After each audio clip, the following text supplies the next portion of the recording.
કડાણા ડેમમાંથી મહીસાગર નદીમાં પાણી છોડવામાં આવ્યું છે। વડોદરાના ડેસર તાલુકાના ગામોને જેનાથી જ એલર્ટ કરવામાં આવ્યા છે। 4.5 લાખ ક્યુસેક પાણી મહીસાગર નદીમાં છોડવામાં આવી રહ્યું છે। સાથે જ ગળતેશ્વર ડેસરને જોડતો બ્રિજ પણ પાણીમાં ગરકાવ થયો। બ્રિજના બંને છેડે પોલીસ બંદોબસ્ત ગોઠવવામાં આવ્યો છે, જેના કારણે કોઈ ત્યાંથી પસાર ન થાય। અત્યારે આપ જોઈ રહ્યા છો ગળતેશ્વર અને ડેસરને જોડતો બ્રિજ જે છે તે પાણીમાં ગરકાવ થઈ ચૂક્યો છે અને બંને છેડે પોલીસ બંદોબસ્ત ગોઠવવામાં આવ્યો છે। કડાણા ડેમમાંથી 4.5 લાખ ક્યુસેક પાણી મહીસાગર નદીમાં છોડવામાં આવ્યું।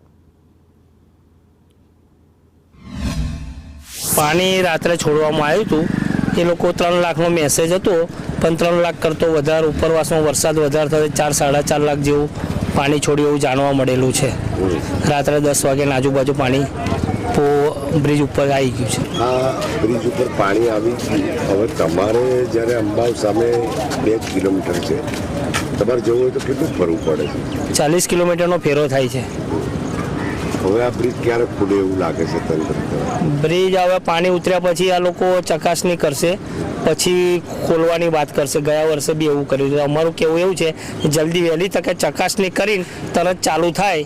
ભારે વરસાદના કારણે કડાણા ડેમમાંથી રાત્રે 12 વાગે 4.5 લાખ ક્યુસેક પાણી છોડવામાં આવ્યું હતું। નડિયાદ ફ્લડે તંત્રને જાણ કરતા વાહન વ્યવહાર માટે બ્રિજ તો અગાઉથી જ બંધ કરી દેવામાં આવ્યો છે, પણ આજે જ્યારે 4.5 લાખ પાણી છોડતા બ્રિજ પાણીમાં ગરકાવ થઈ ગયો છે।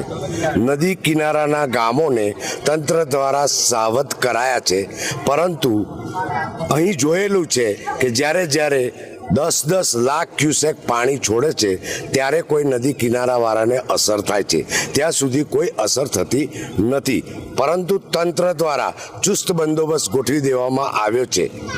જાકીર દિવાન, સંદેશ ન્યૂઝ, વડોદરા।